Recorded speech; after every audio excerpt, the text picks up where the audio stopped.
Hello, everyone, and most welcome to 1665 of the Heidegger series. We will continue today with Life, Death by Jacques Derrida. And we are well into the fourth session.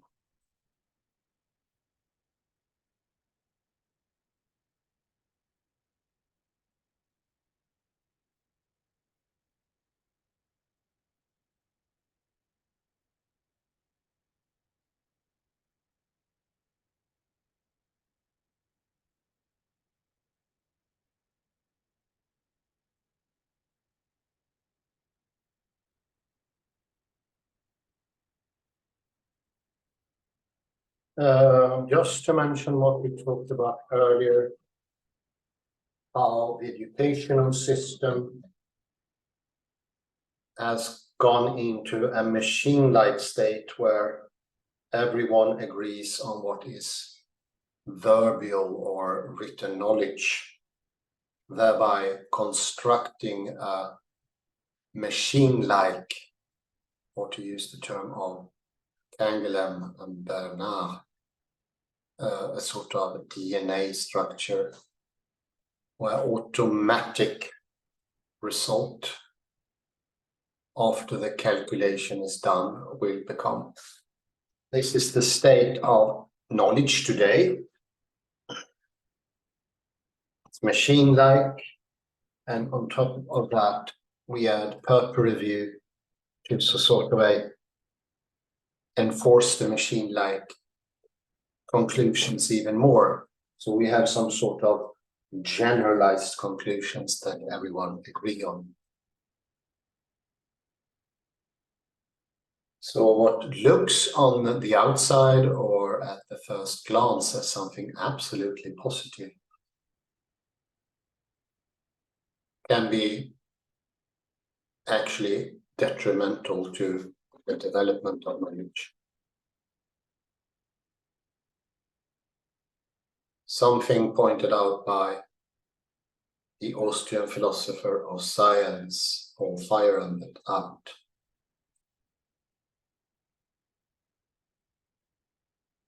in his book, The Conquest of Abundance.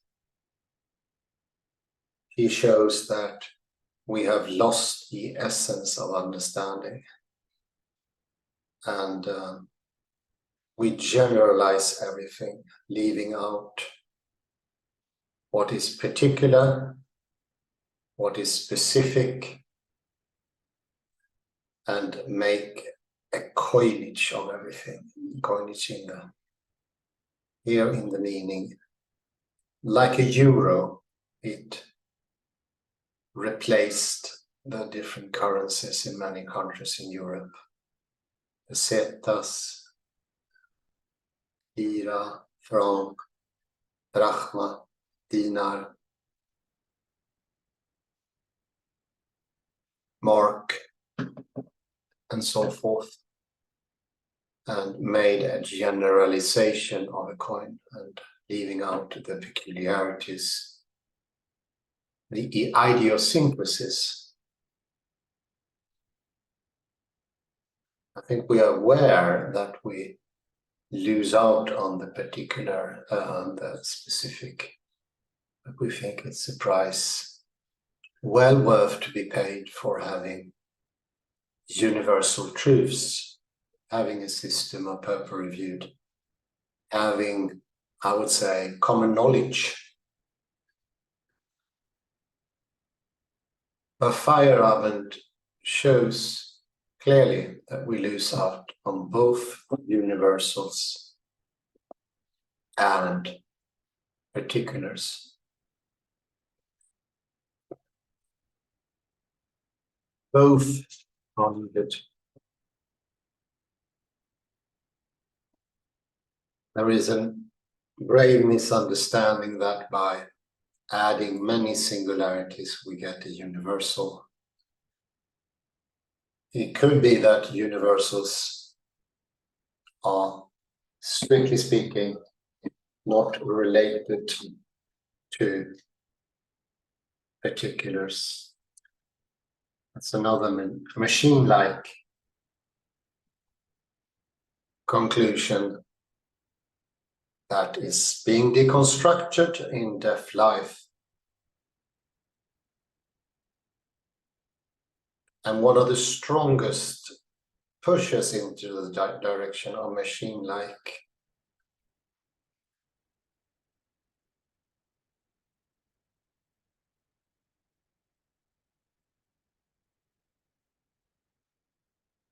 is the development within genetics from Darwin onwards.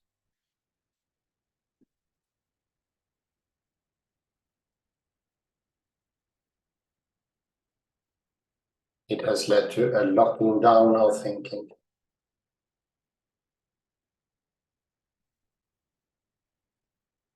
Making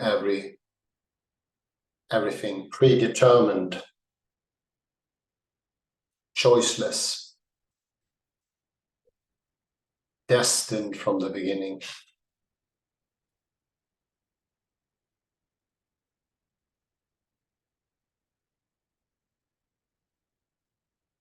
Without escape.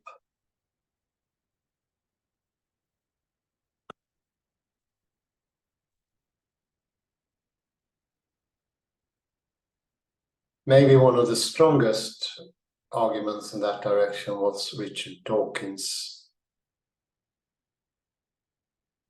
magnum opus, The Selfish Gene.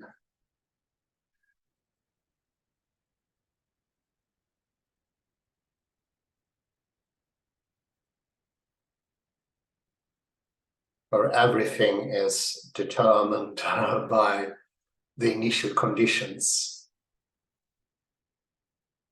which is the atmosphere and the state of Earth a couple of billion years ago.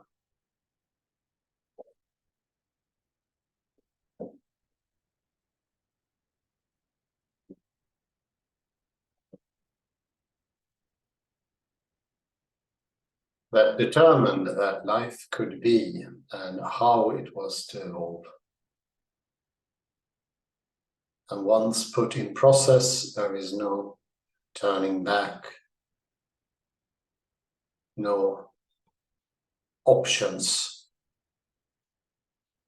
And as Nietzsche pointed out, it doesn't leave anything for luck in reality.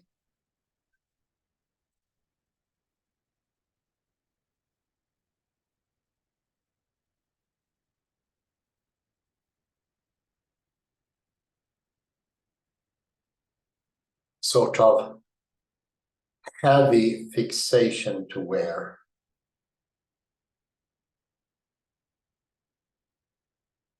And the idea of science has become, from an era of discovery and creativity,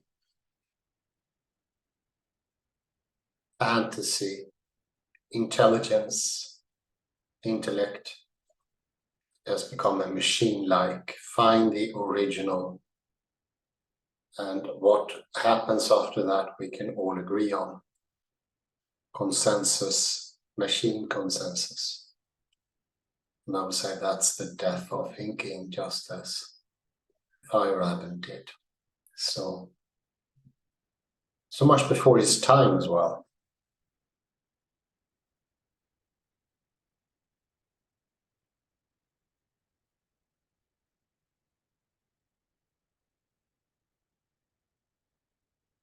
Now with that machine-like taking even more machine-like form in the incarnation of ChatGTP and similars,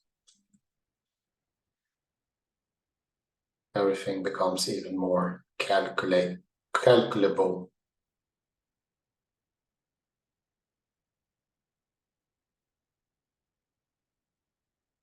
No chance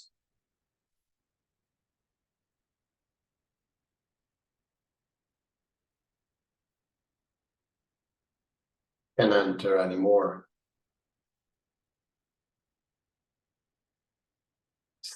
We read earlier Köhler et al. or they look for an original and they make, so to speak, machine-like conclusions once they're original. The true fact, or in computer language, the true 1 or 0, the information bit, as long as the input is indiscussible and consensus, you can put it in, you have the original, the machine can start calculate. And we always get the same result, no matter who does it. And it's also agreed upon result.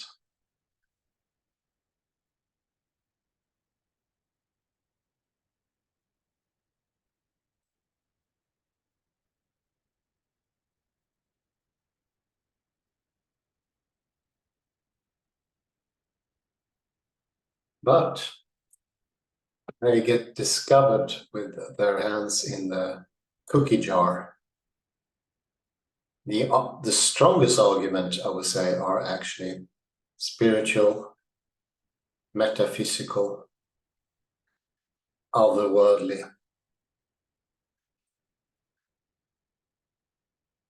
Jacob, Kangeland, Bernard, they do it all that way. Life doesn't make any sense anymore to the biologists, when living seem to be more reasonable and understandable.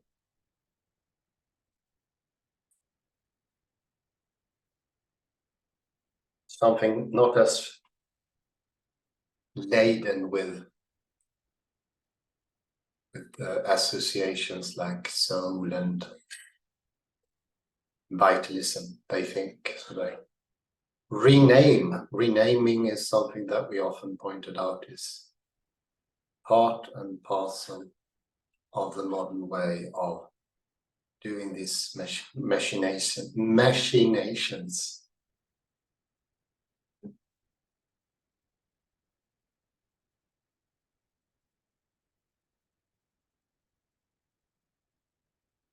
And I think there are some similarities as well that can be expanded on. Think of Ian McGilchrist in the left hemisphere. It sounds awfully close to the Bernardian, Jacobian, Kangelhemian outtake.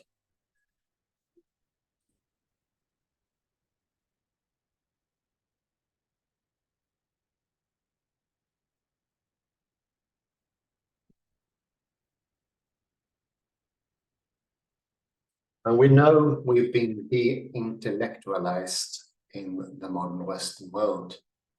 We are closing down understanding, and our ability to make progress in thinking is becoming, for each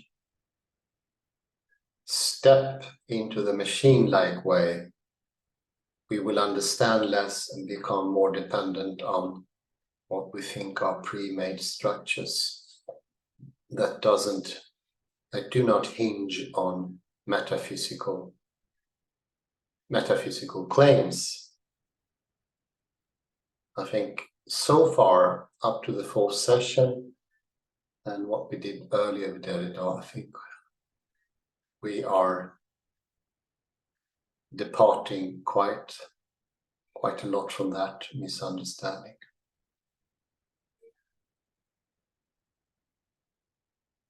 Hopefully, what we do in these lectures is a clarification that doesn't make for a new ideology, but something that you can always make use of wherever you go. So, after this rather longish introduction, I will go into where I left off in 1661, page 84 and 25 lines down.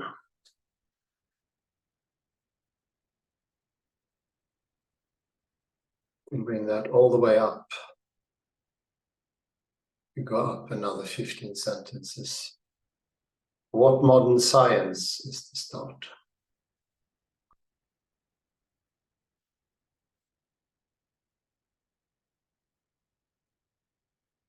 You think 2 sentences, 2 lines up there. You got what modern science? Perfect.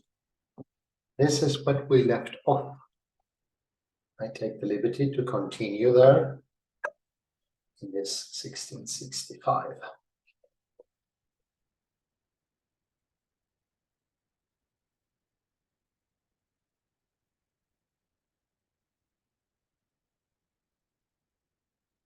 What modern science has perhaps transformed is the concept of this essence of life, or of being living, but not at all the reference to an essence of living as such.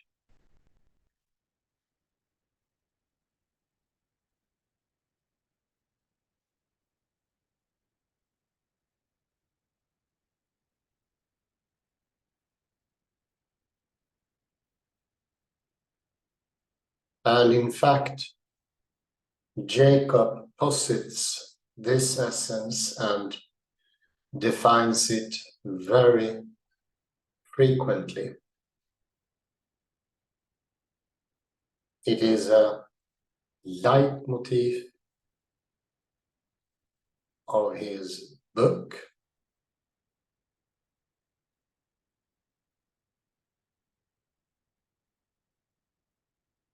A living being. Un vivant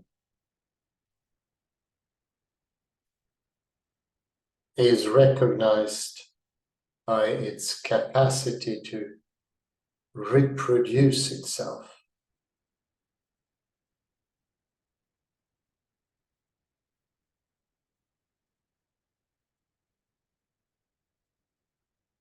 It thus just so happens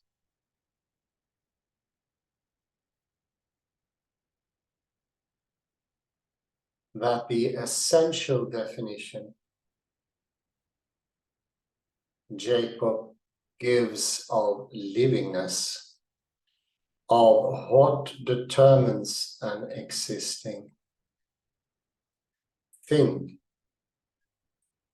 as living, is literally the definition given it by the most metaphysical of metaphysicians.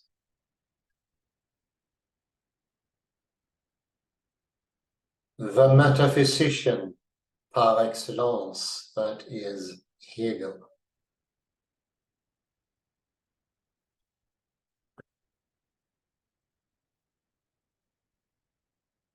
Namely, that the individual living being is living insofar as it can reproduce itself.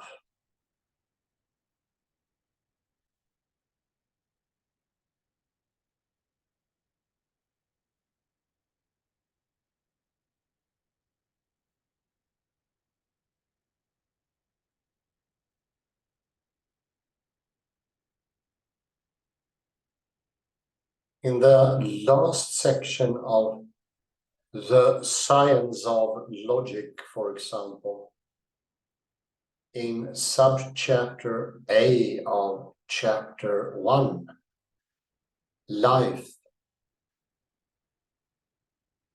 Hegel writes, the first 2 moments, sensibility and irritability, are abstract determinations.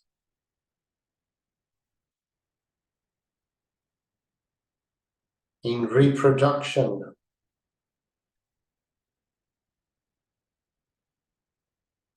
life is concrete. and is vitality.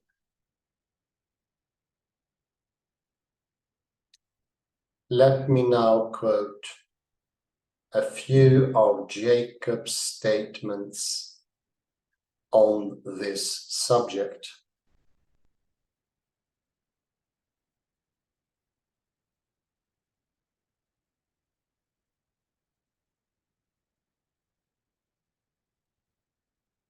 When in the passage I just read, Jacob said that the power of reproducing oneself belongs to the elements that constitute matter.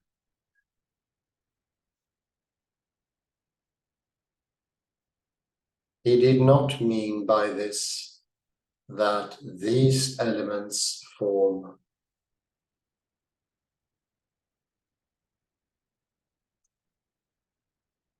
on their own a system of reproduction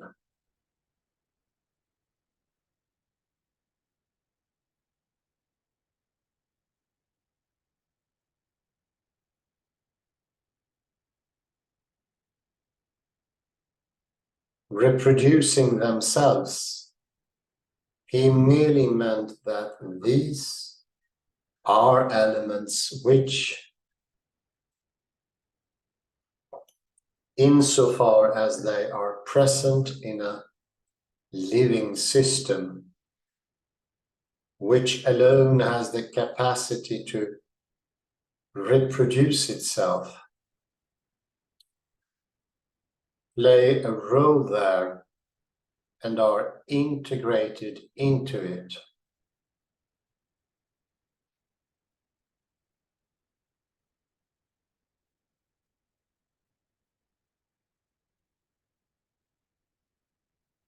He in fact added immediately afterward,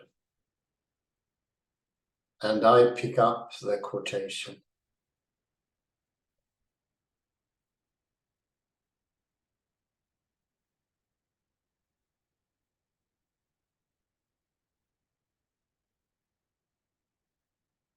No change in essence.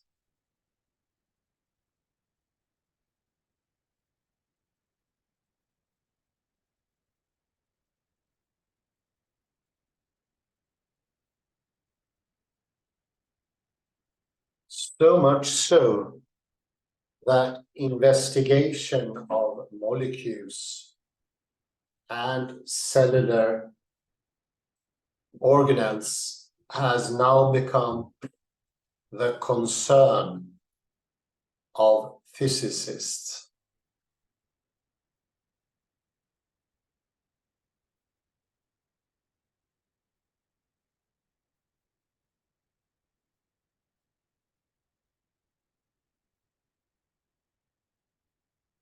Details of structure are now defined by crystallography, ultracentrifugation, nuclear magnetic resonance, fluorescence, and other physical techniques.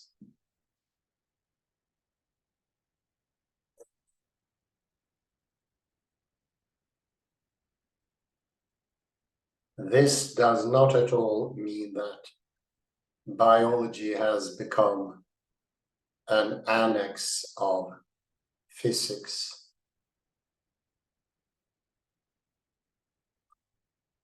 That it represents, as it were, a junior branch concerned with complex system.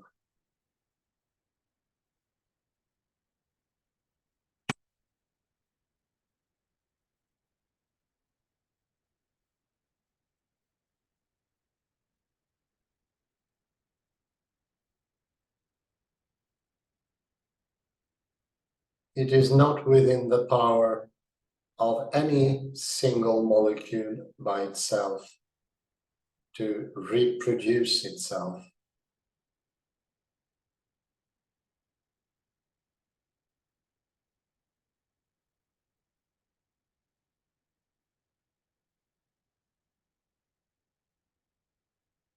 This faculty appears only with the simplest integron deserving to be called a living organism.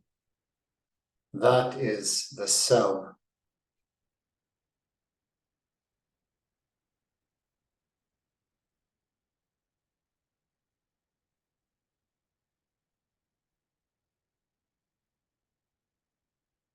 The various levels of biological organization are united by the logic proper to reproduction.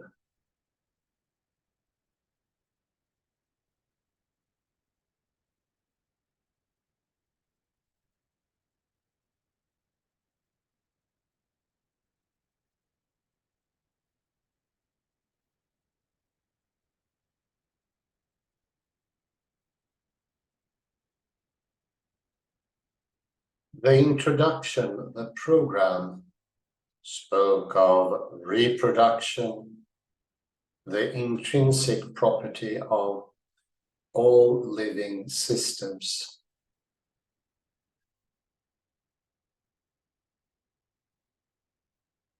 The aim of the program, what Jacob calls its sense, its plan, with or without quotation marks. And it's a good parenthesis here, I will read it. For the quotation marks are not enough to neutralize the problem.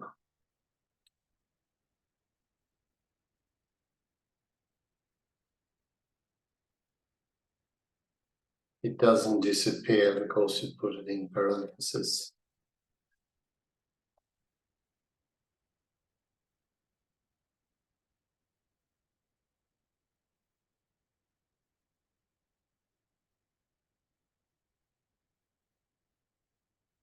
And the teleology that form the content of this entire book end up breaking,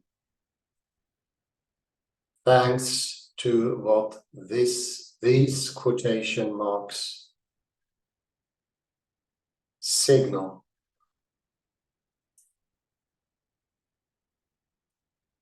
Only with the semantics of consciousness or of freedom of the individual psyche,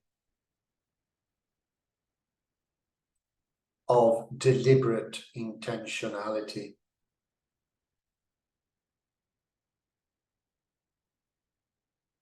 but not with either intentionality or sense in general.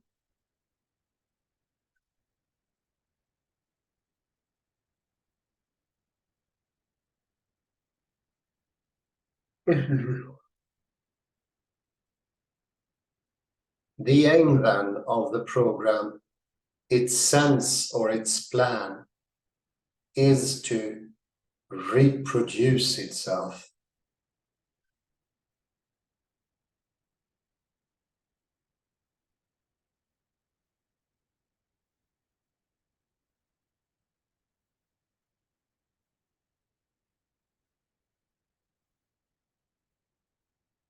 The intention of a psyche has been replaced by the translation of a message.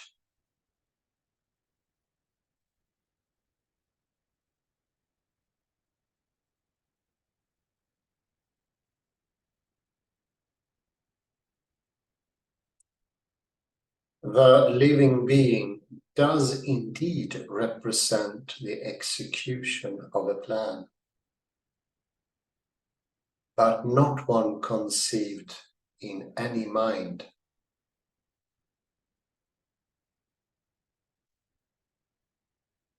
It strives towards a goal, but not one chosen by any will.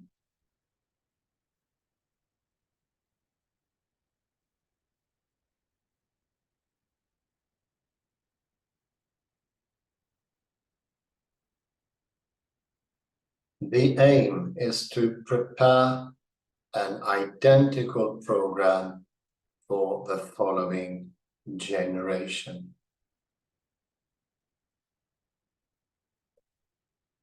The aim is to reproduce itself.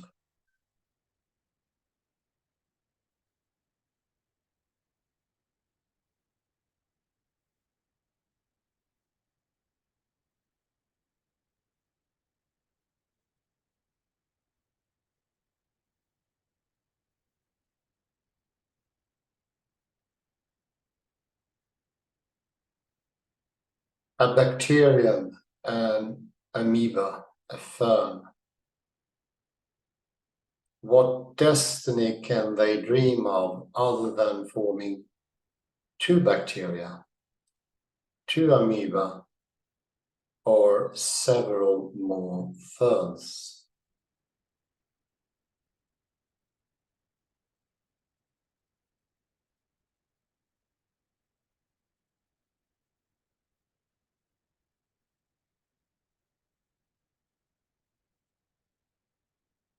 If there are living beings on Earth today, it is because other beings have reproduced themselves with desperate eagerness for 2,000 million years or more.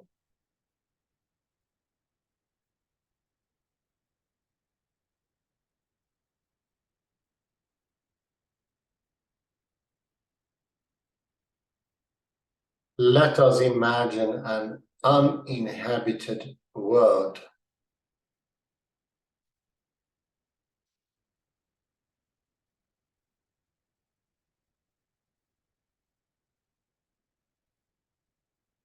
We can conceive the establishment of systems possessing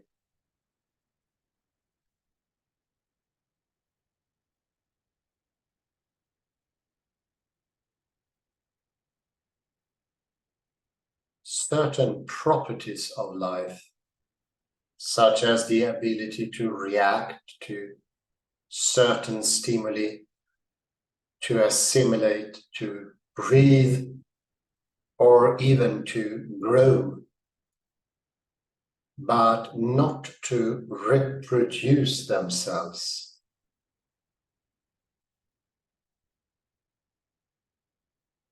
Can they be called living systems?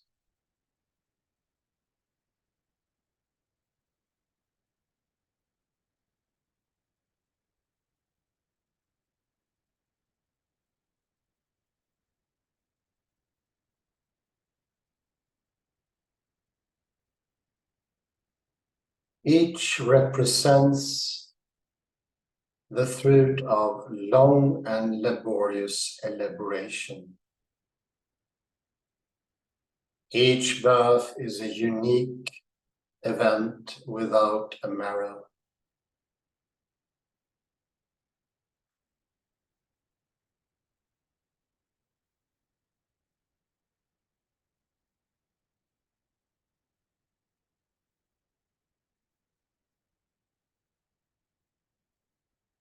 Each occasion is an eternal recommencement.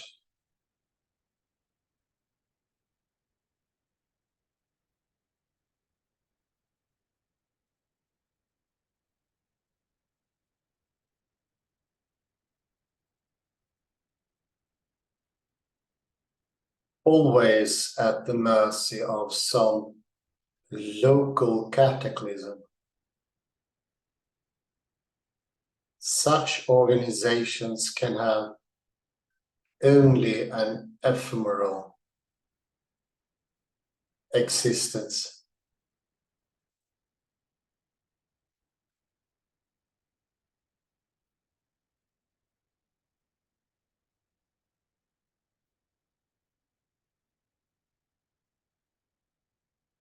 Moreover, their structure is rigidly fixed at the outset, incapable of change.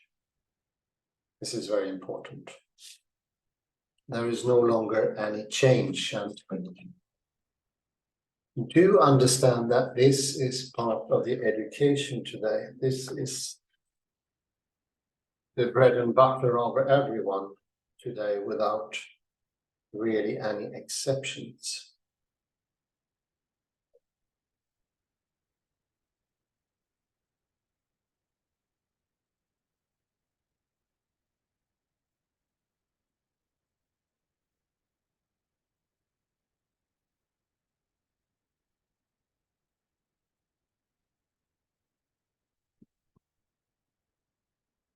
If, on the contrary, there emerges a system capable of reproducing itself, even if only badly, slowly, and at great cost, that is a living system without a doubt.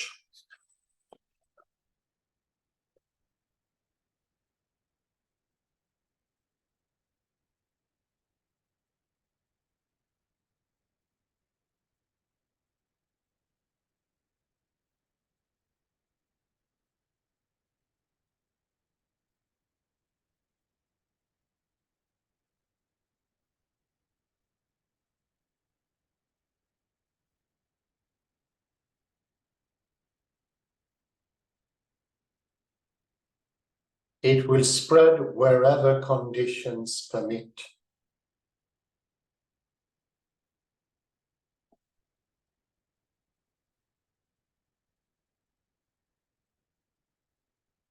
The more it is disseminated,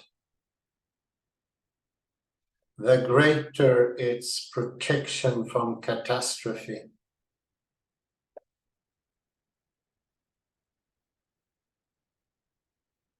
Once the long period of incubation is over, the system becomes established by the repetition of, listen now, identical events.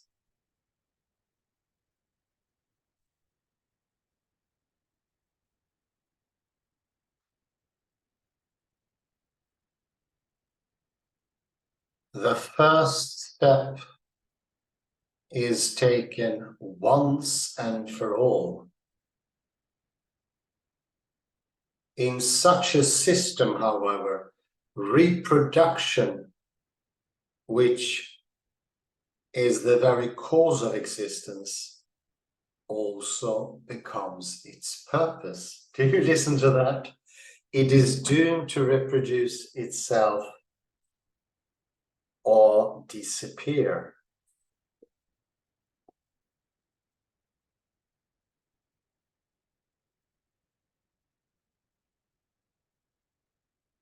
It's a circular definition.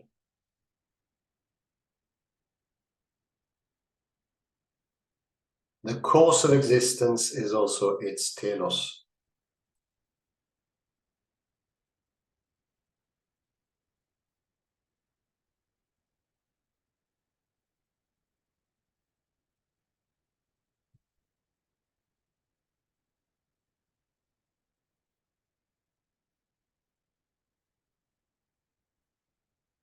This last sentence, pleonastic in its very form, indeed confirms that reproduction is being defined as the very essence or the essential property of the living.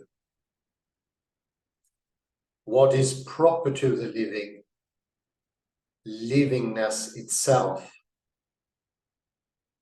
its ousia and its aitia.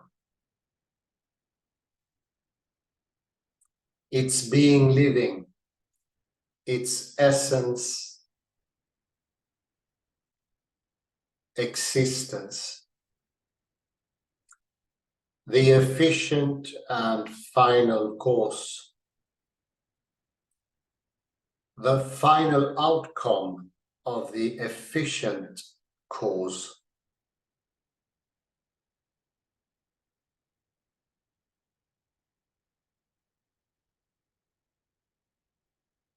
in such a system, reproduction, which is the very course of existence, also becomes its purpose.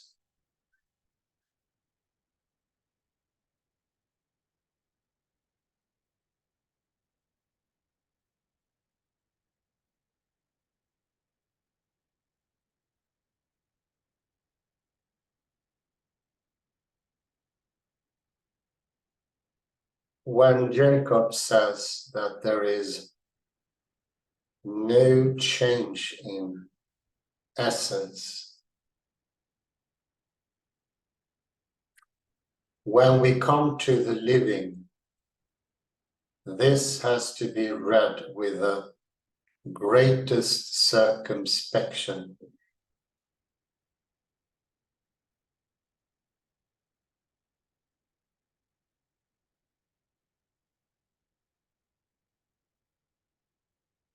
First, because he puts quotation marks around the word essence, which implies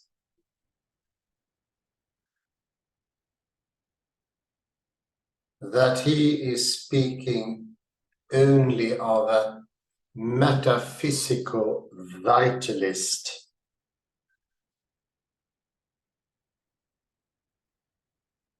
essentialist, and caricatural code.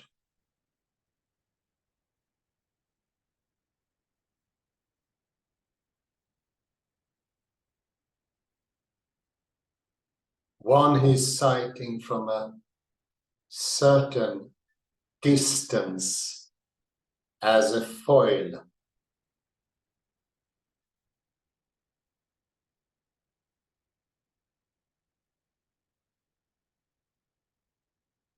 One must also read this no change in essence with circumspection, because Jacob does nothing if not show that there is a change in essence, that there is an essence of the living.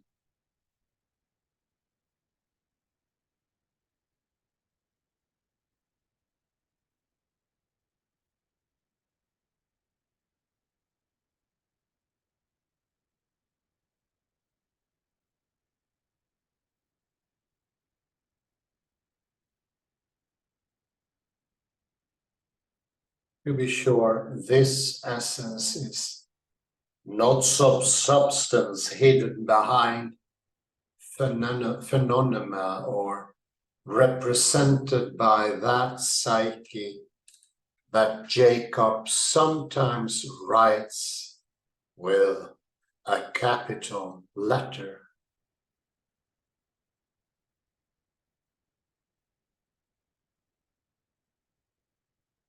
But it does mark what Jacob calls an intrinsic property of the living.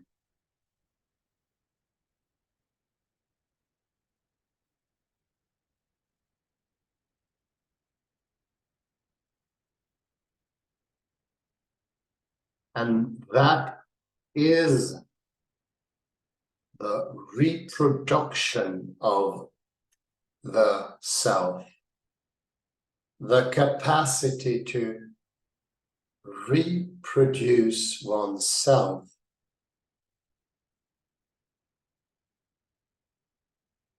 The fact that this capacity or this property is not some hidden power, but a logic of integration of prior structures.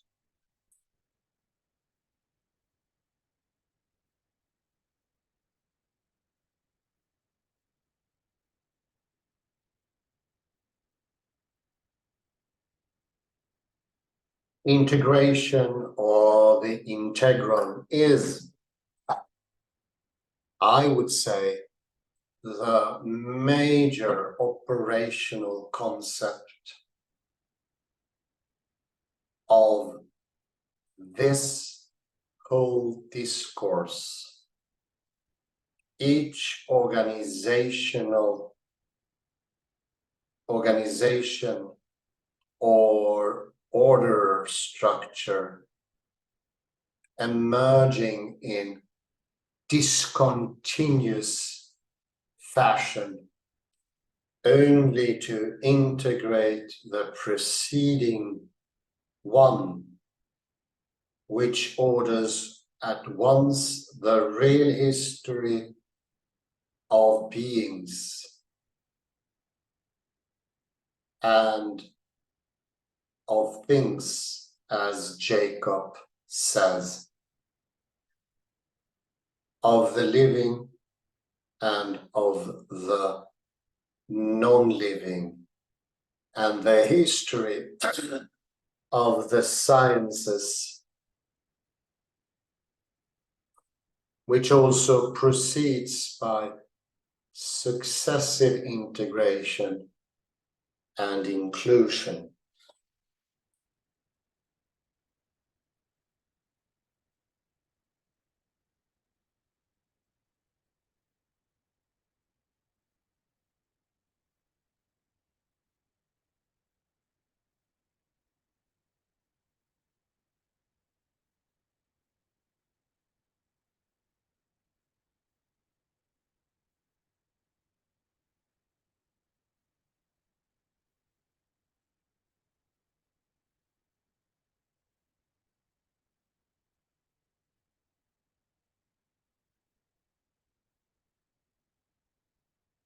The concept of the integron provides the title for the conclusion of the work, while that of the program provides the title for the introduction.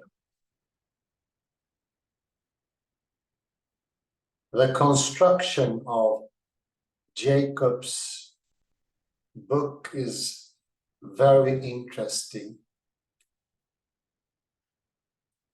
and very reflective. It invites reflection on all of the content and on the entire orientation of the content.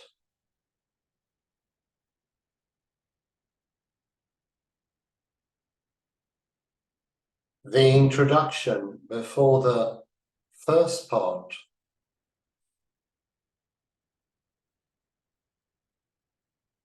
the program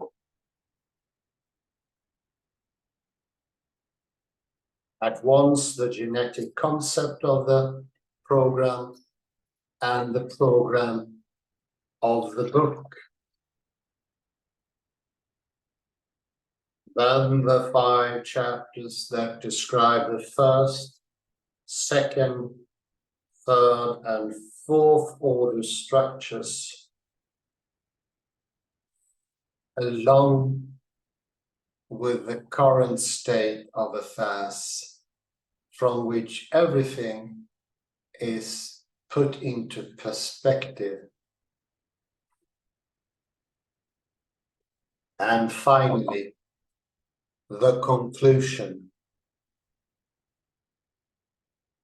the integron, which describes integration as both the law of the actual process of biological science and the epistemological or historical law of that science, that which makes intelligible the different phases of biogenetic discovery or knowledge. This whole logic being very dialectical and very Hegelian. which we should not be too quick to treat with suspicion. I close my parenthesis. Very good.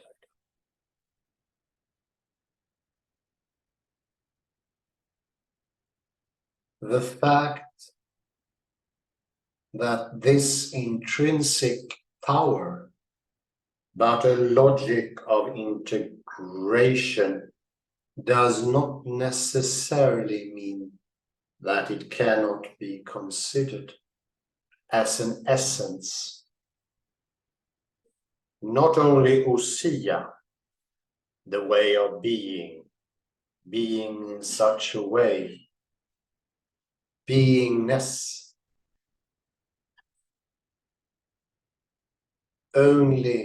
not only essence as causality, aita, efficient and final.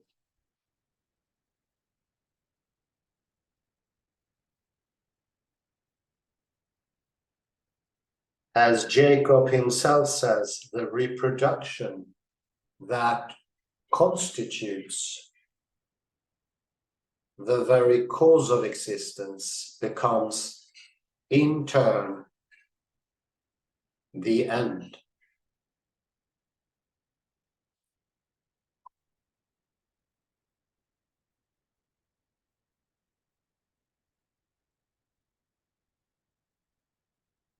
But also essences as energia.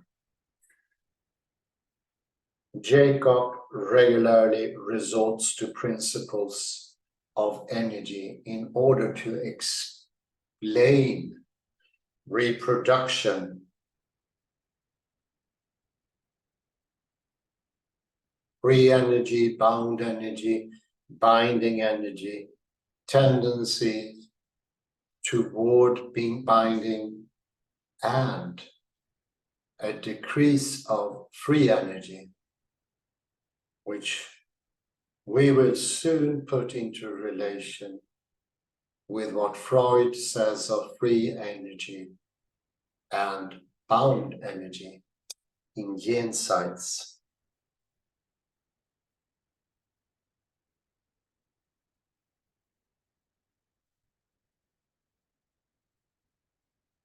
Now we'll put a pause there and have a look-see what we found so far.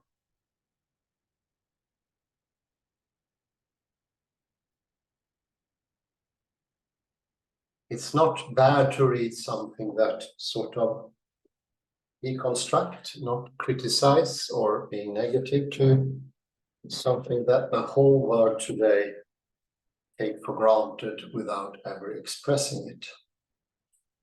That, I would say, is in itself a boon to be had. Precious boon. Valuable beyond belief.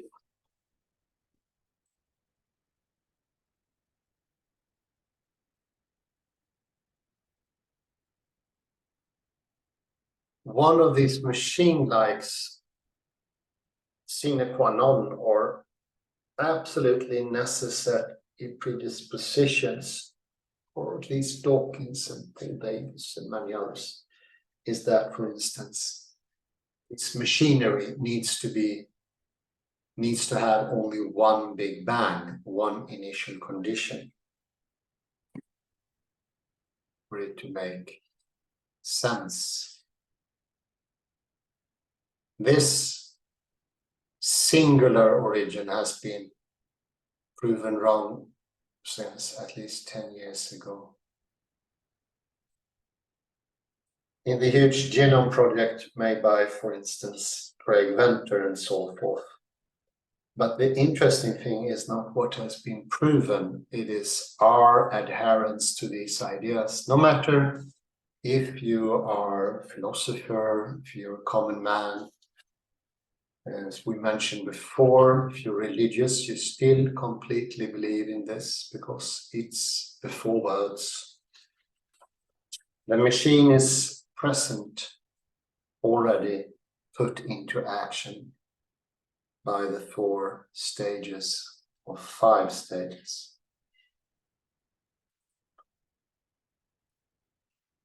Just next to 119, page 85.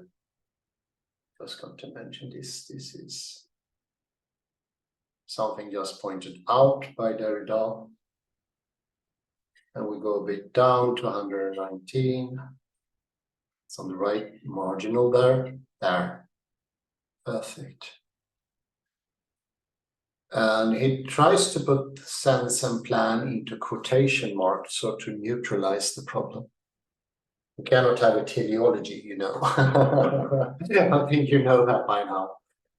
But he needs it. Jacob needs it. Kangelham needed it. Banana needed it. We all need it to make sense in the text. And the idea that putting it into quotation mark with, it's not really teleology anymore. My comment to that is, look how teleology or aim or goal or plan work in the text of Jacob, Campbell and Bernard Dawkins. You see that the plan is there. It acts within the text. You get my grip here? It has a place in the text, so it is necessary in the text. You are what the word has, what sort of effect the word has is only seen in the text. Putting it into quotation mark won't eradicate it.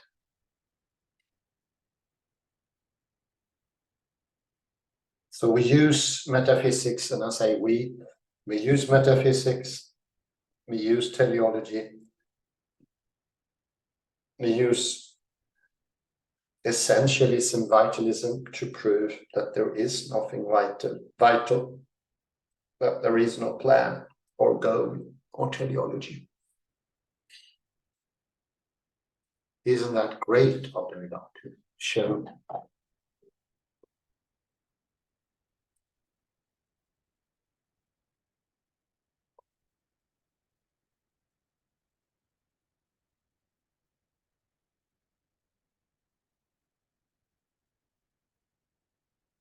And the wonderful thing, page 86, repeated also by Derrida, and I will repeat it again. End of quote. Very last sentence there, go up a bit, 1, 2 lines up.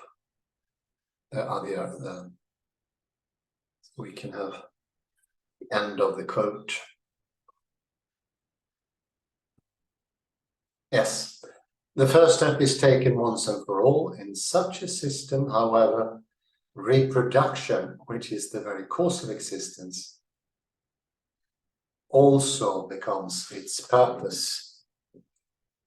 It is doomed to reproduce itself or disappear. You see how that fix it, so to speak? It's not really fixed. Get rid of any telos to make reproduction its own goal. And thereby, the telos you used earlier to make the text work or your argument work can then be taken away. It's a bit like having an Agatha Christie crime novel, and that, for instance, she introduced a murderer. Let's say the novel has, the short story has 5 chapters. She introduced a murderer in chapter 2. And when it's time to come to the conclusion of chapter 5, she'd taken the murderer away. This is exactly what Jacob and the others are doing. And I think they can get away with it, which they could. I would say can. They're impressed, but it's not their own doing. It's the machine model they are following, but it's still gallantry. And he even has the audacity to mention it directly without thinking twice, without any fear of being reproached. I think that's good. It's how sure we can be of these things. This is all of education in the Western world today. I recommend the closing of the American mind, or say Western mind.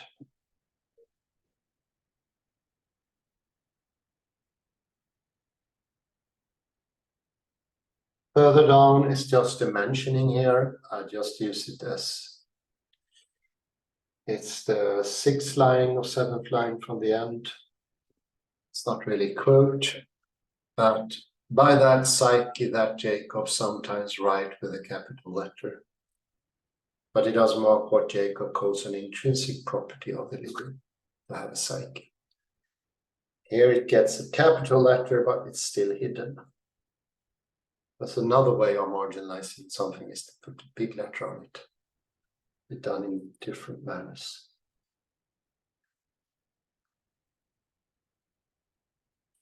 So how do we get away with this? Well, most probably it is by saying the psyche is a production of reproduction. And reproduction has its own goal. Therefore, there is no telos in the cycle. Don't end up with having, God forbid, a soul or something like that.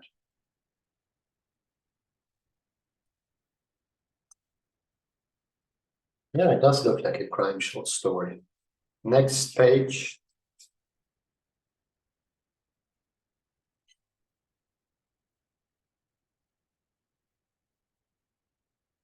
We get maybe in the middle, little down from the middle, very end that I read.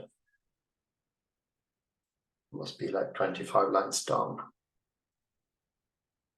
And we have the d'être tel being in such a way.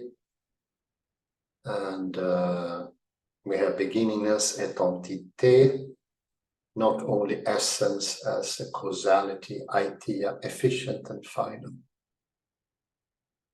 As Jacob himself says, the reproduction that constitutes the very cause of existence becomes in turn the end.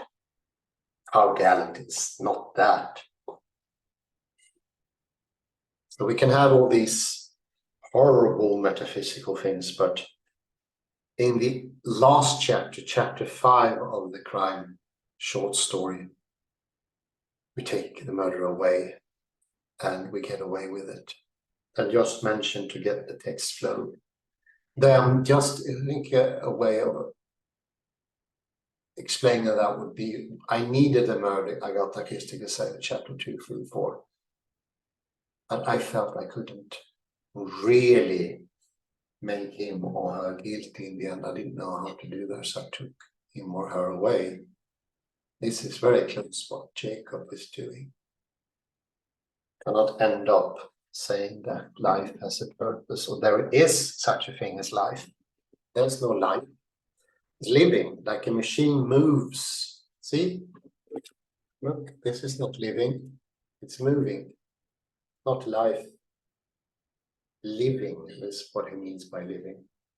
And this doesn't have a life in itself. It's living because something else is moving it.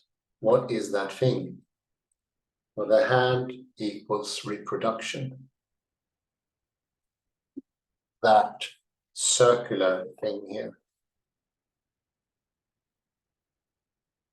So fantastic. Derrida, thank you once more. Kalle, maybe some comments here. Yes, give me a few seconds.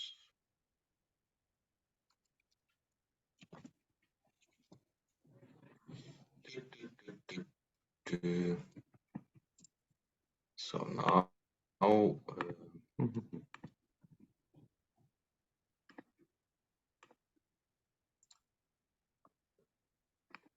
and let me go back to the previous page, page 86.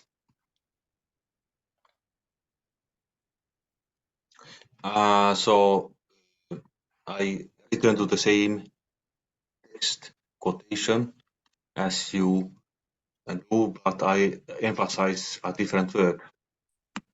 Once the period of incubation is over.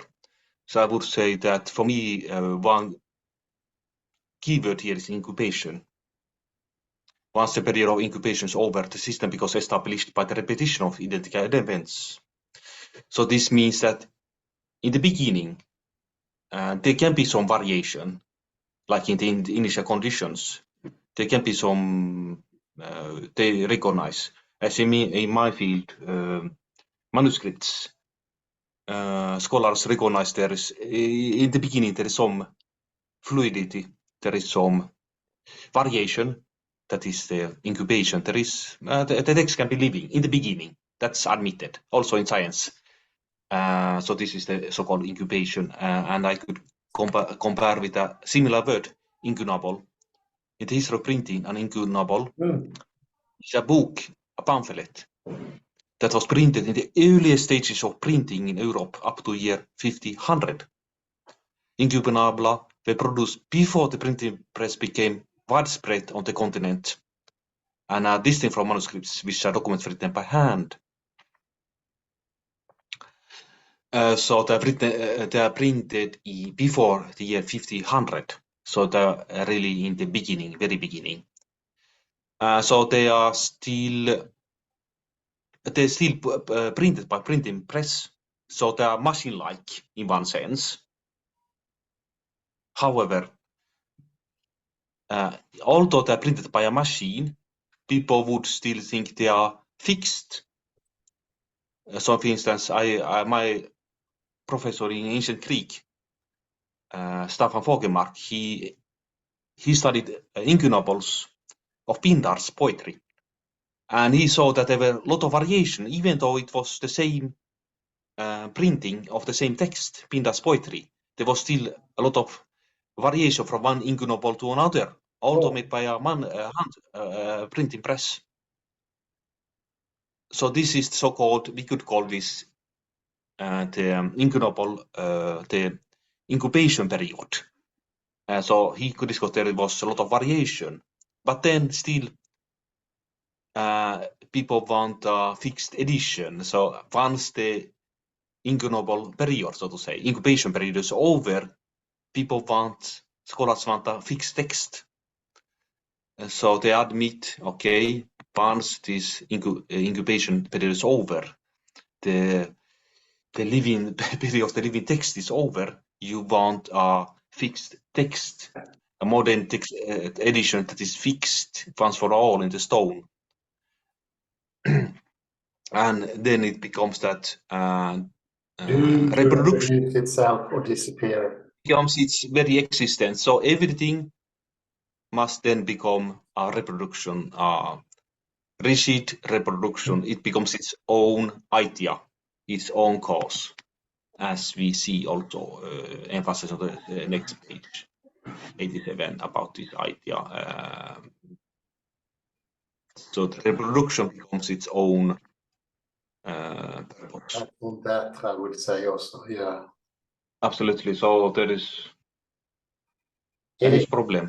it is very close to, in physics, we have the Big Bang. The Big Bang is the incubable, so to speak, incubation. Anything can happen before the Big Bang, and then something specific happen and nothing else. As life, you can compare that to something that was called the soup of life. And the soup of life was a collection of amino acids, the ingredients of life. And in this soup, together with different chemicals, mechanical influences like electricity and flashes, all that in this life become only once and only in one way. After that, everything is, like, as you say, fixed. Out of a big openness, fixation comes. That's very interesting.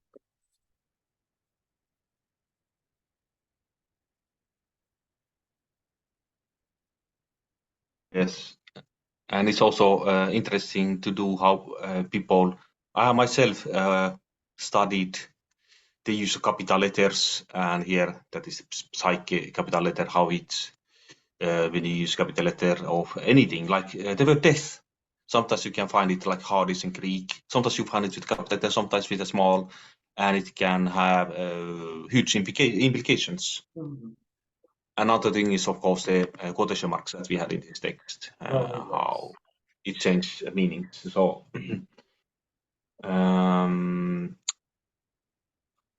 but we still have, I think, the difficulty lies in the problem of conveying these insights to big audiences like this. Discovered by Craig Venter is still it's difficult to convey. Nobody has really been able to convey the. Have you seen anybody lately who has tried to convey the results from Craig Venter to the large public? Any scientist I lately? would No, I don't say, think so. yeah, I've been thinking about that for some years now, but I take the Derridian standpoint, it cannot be done because our thinking is machine-like. So these things which are not machine-like cannot enter by itself. They can all be part of a very thin line of understanding within science, but we are all without acceptance machine-like today. Because all our conclusions are peer-reviewed, they need to be made in a consensus way. This doesn't really have a consensus because it's a discovery only.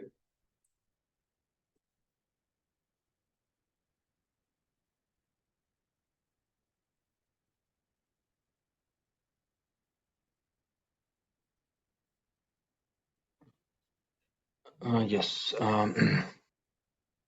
Well, Paul Feyerabend is bringing into the same thing. I think it could be helpful to have Paul Feyerabend enter into a whole lecture at some time. Maybe not right now, but then it will be easier to see how science itself changed just a little before the Second World War. It became different, it became machine-like, universalized, and therefore great scientific discoveries could not enter. And we also know that science itself has considerably slowed down.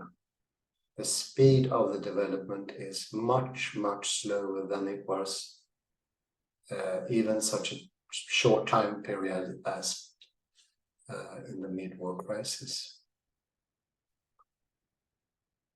We are getting a bit over time here. I think we should maybe end here.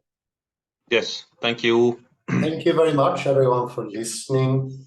Have a very pleasant afternoon, and hereby I terminate